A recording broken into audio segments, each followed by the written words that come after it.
feeling great. I hope you are feeling the same.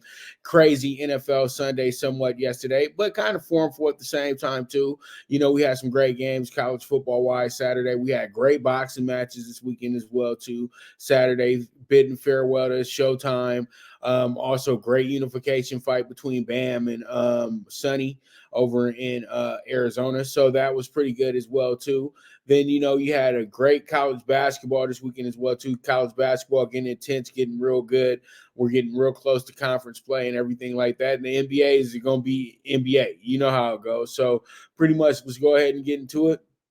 You know what time it is? It's Monday. I always get into the aftermath of Monday. You know what I mean? What's going on in the world of the NFL? The four biggest storylines to me, my four biggest storylines from how I feel. They're pushing the grand scheme of things as well. So, let's go ahead and jump into it. For up first, Flacco leads the Browns to fourth quarter comeback win, beating the Bears 20-17. And that game was woo-wee. That game was close. Man, I'm telling you right now, Bears fans will sit there thriving in agony because that's like the fourth win this year that they could have had. You know what I mean? Honestly, the Bears could probably be atop of the NFC North right now if they didn't lose so many games so close.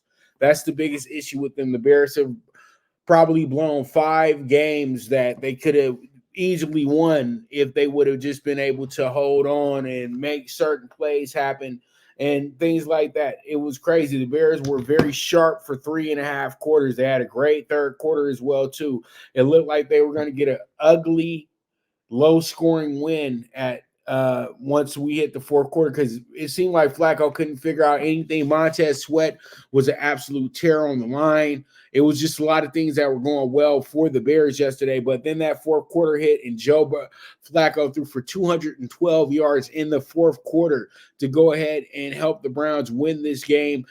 Big touchdown run from Amari Cooper, big touchdown catch and run, And it was a beautiful dime. It was just right on the money. Also threw a key pass to Marquise Goodwin as well, too. That was just absolutely perfection. And Joe Flacco showing at the age of 38 that he still has the big arm that can really produce big numbers and everything like that. I thought that the Browns did not run the ball enough yesterday. I think that they overused Flacco a little bit. That's why Flacco had 3 interceptions yesterday and was sacked 4 times as well, too. But he made up for it with 2 touchdown passes.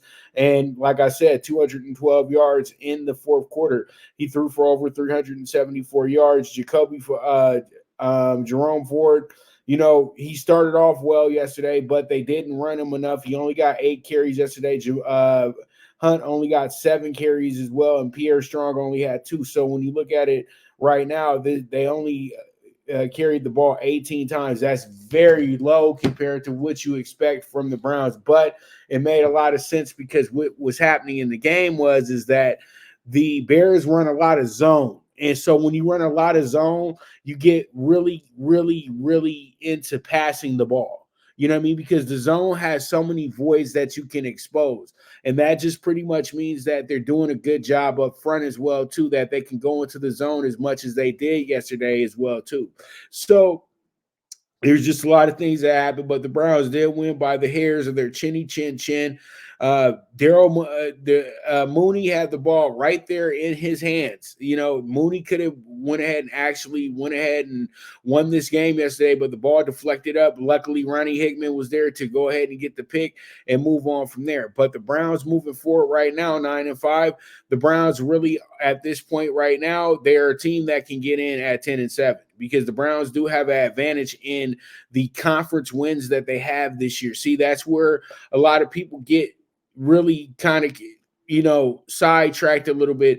If the Browns make the playoffs, the Browns really only need one more win to make the playoffs. And when you look at the Browns record the rest of the way, regardless of how you feel about this team, those games are set up for the Browns to actually sweep this situation as well, too. As I said before, when I looked at the Browns' final 4 games, I said they can sweep this thing because Houston, we'll talk about them in a moment. Who is Houston for real? We're going to see next Sunday. And then the Jets, they're out of it. Come on, man. come on, even if Rodgers plays in that game against the Browns, it's not going to be anything that's going to help the Jets. And then at the end of the year, they go against little brother and the Bengals. And let's all keep it real. There's only one team that can say that they have a little brother in the league for real, is the Browns. So it's going to be a lot of fun because they're probably going to be the end. They're probably going to be the reason Cincinnati either makes or not makes the playoffs at the end of the year. That's who's really on the outside looking in. But the way things set up today, you got the Browns 9-5, you got the Colts 8-6, you got the Bengals 8-6, and then you do have a Bills team that's also 8-6 as well too. So things are looking a little more pieced out a little bit in the AFC, but we still got a crazy 3 weeks to go here at the end of the year. So pretty much let's move forward from there. Great game yesterday from both teams. And you know what? The Browns move forward 9-5. The Bears dropped to 5-9, but the Bears got a lot of optimism at the end of the day. The Bears got a lot going on, and now you know that they don't have to force this thing and go get the quarterback.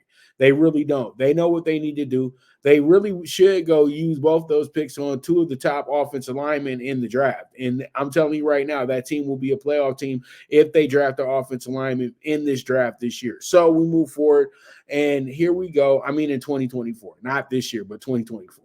But we have the Texans pulled off OT win over rival Titans.